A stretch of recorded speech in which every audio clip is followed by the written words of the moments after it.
People say mirrors remember faces. Every reflection ever made stays behind the surface, waiting.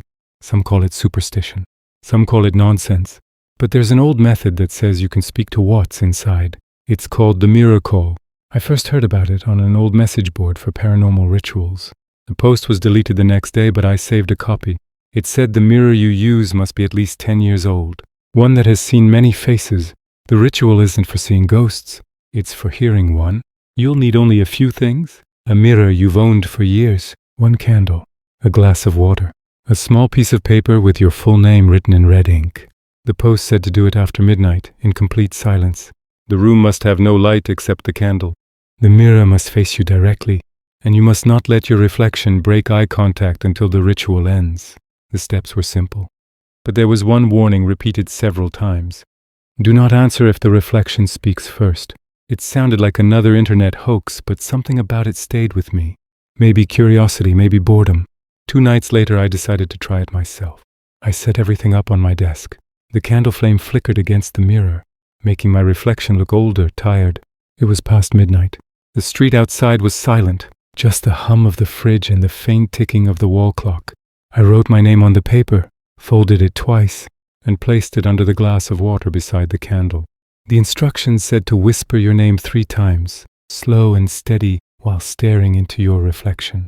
Then wait. At first nothing happened. I stared at my own face, feeling stupid. But then I noticed something strange. My reflection wasn't breathing the same way I was. When I exhaled, it didn't. Its chest stayed still. The flame tilted sideways even though there was no draft. My skin prickled. I leaned closer to the mirror, and for a moment, I thought the eyes looking back weren't mine. The pupils seemed darker, deeper. A quiet sound came from behind the glass. It wasn't a whisper or a voice, more like the faint scrape of fingernails against the surface. Then the candle dimmed until it was barely glowing. I remembered the warning. Do not answer if the reflection speaks first. I told myself to end it, to blow out the candle, but I couldn't move. My reflection's mouth opened slowly, and it said my name.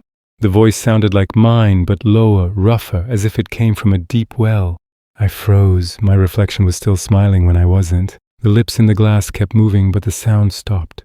I could see breath fogging up the mirror, but it wasn't mine. I grabbed the glass of water and threw it at the reflection. The candle went out and the room sank into dark. For a second I saw movement in the black surface like someone turning away. When I turned the lights back on, the mirror was cracked across the middle. My reflection looked normal again, but there was moisture behind the glass, like breath trapped inside. I covered it with a cloth that night. The next morning I found faint letters written on the inside of the mirror, backwards but clear enough to read when I wiped it clean. It said, "You answered."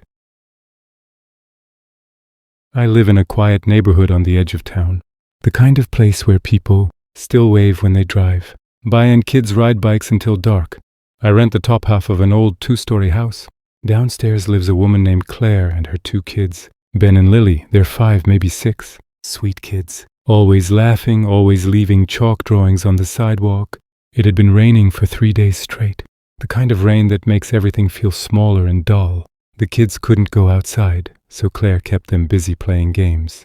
I'd hear them through the floorboards sometimes, counting and laughing. Hide and seek, Claire would shout, and they'd run around screaming.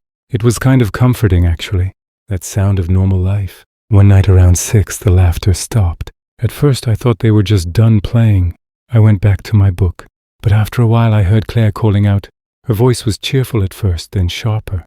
"Ben? Lily? You can come out now." I tried not to eavesdrop, but she kept calling.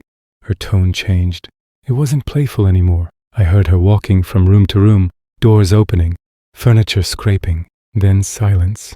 I didn't think much of it at first. Maybe she found them, maybe she was just tired. But about 20 minutes later I heard something else. A slow creaking sound coming from the basement door below me. It wasn't loud, but it was steady. Then a soft knock. 1, 2, 3.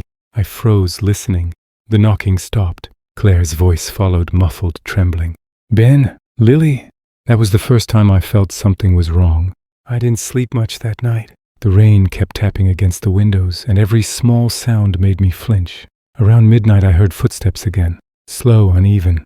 I thought maybe Claire was still searching, but it didn't sound like her. Whoever it was moved differently, dragging their feet. The next morning I went downstairs to check on her. The front door was cracked open. The house smelled damp like wet wood and dust. Claire stood in the kitchen, still in her robe, staring at the basement door. Her hands were shaking. "They're hiding," she said quietly. "I can hear them sometimes, but when I open the door, it stops." I didn't know what to say. The cops had already come that morning, I found out later. They searched the area, even the woods behind the house. No sign of the kids. That evening I heard her again, talking softly through the floor. "Mommy's here," she whispered. "Come on, it's okay. You can come out now." I pressed my ear to the floorboards. I could barely make out the sound, but there was something else under her voice. A faint giggle. 2 of them. My stomach dropped. Later that night, the power went out. The house was dead silent except for the rain. I lit a candle and sat near the window, just waiting for the lights to come back. That's when I saw Claire outside. She was standing in her backyard, drenched in the rain, facing the basement window. I wanted to yell, to ask her what she was doing, but something held me back. She was talking softly like she was comforting someone. I saw her press her hand to the glass, then pull it away fast, as if something on the other side had touched her. She backed up slowly, eyes wide. Then she ran inside, slamming the door behind her. I stayed awake till morning. The rain didn't stop, and neither did the sound of knocking from the basement. By the 3rd night, I couldn't take it anymore. The knocking came again, steady and slow. 3 knocks, then silence. 3 more. I went downstairs. The house was dark except for a small light under the basement door. "Claire?" I whispered. No answer. The door was open just an inch, enough for me to see movement below. Someone was standing halfway down the stairs, holding a flashlight. I thought it was Claire until she turned. Her eyes were wide and empty, her lips moving soundlessly. "I told them to stay hidden," she whispered. "But they don't listen anymore." Something small brushed against her leg. 2 shapes moved behind her. I saw tiny hands reach out of the shadows, pale and wet. They were giggling. I stumbled back and ran out the door. When the police arrived, the basement was empty. No Claire, no kids, only wet footprints leading up the stairs. My wife Polly died at 1:33 in the afternoon on a Friday. The doctors had warned me it was coming, but that didn't make it easier. She'd been fighting breast cancer for a year, and by the time they caught it, it was already too late. I stayed with her until the end, watching the person I love most fade away piece by piece. The hospice smelled like medicine and flowers. Every sound echoed. Every clock tick felt louder than the last. Polly spent her final days lying in that narrow bed, her eyes open but unfocused. I kept talking to her anyway, reading her favorite books, reminding her of all the small things we used to do. The nurses said she could still hear me. I wanted to believe them. When she died, it felt like the air in the room collapsed. One minute she was there, struggling for breath, and the next, she was gone. I remember the nurse whispering something, but I didn't hear it. I just sat there, holding her cold hand, realizing I'd never hear her voice again. The funeral came and went. People said kind things, hugged me, promised they'd call. But when the house went quiet, their words didn't mean much. Every room still smelled like her. Her books, her clothes, even her handwriting on the grocery list. Everything was still there. I'm a writer, or at least I used to be. Horror stories mostly. Polly always believed in my work even when I didn't. After she was gone, I couldn't write a word. I'd sit in front of my laptop for hours, staring at a blank screen, feeling like my mind had gone completely empty. After a few weeks of that, I decided to get away. A friend offered me his family's cabin out in the woods.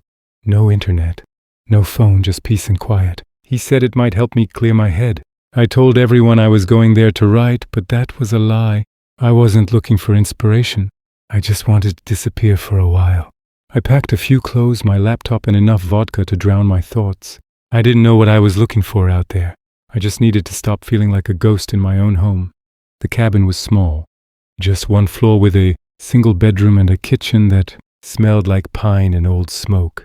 There was no signal, no noise, just wind brushing through the trees and the faint hum of insects outside. At first it was peaceful.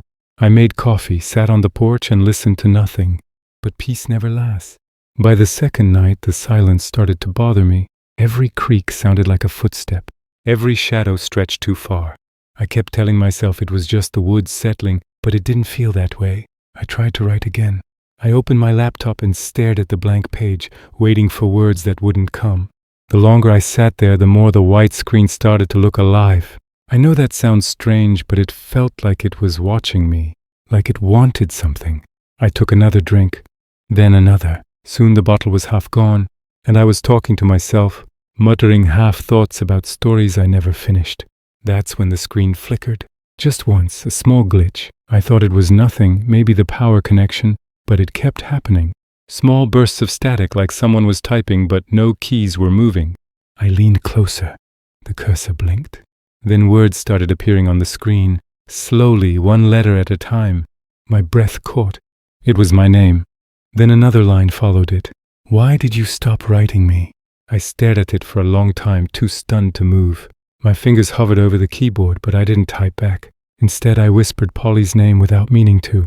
That's when the next line appeared. You forgot me. My heart started pounding. I shut the laptop, but even with it closed, I could still hear a faint tapping sound, like keys being pressed from the inside. I told myself I was drunk, that it was a glitch, that grief does strange things to your head. But the longer I listened, the more I realized the sound wasn't coming from the laptop anymore. It was coming from the corner of the room. I turned slowly toward the sound. The tapping grew louder, sharper, like fingernails hitting wood. In the corner, beside the desk, the air looked distorted, as if the shadows were bending around something that wasn't there. I froze. My throat was dry, my heart thudding so hard it hurt. Then the laptop screen lit up again on its own. The glow spilled across the room, bright and cold. Something was moving inside the light. A shape, thin and human, pressing forward like it was trapped behind glass. I couldn't breathe. The figure pushed harder and the surface rippled like water. Then with a faint popping sound it stepped through. It looked like me. Same face, same hair, same tired eyes.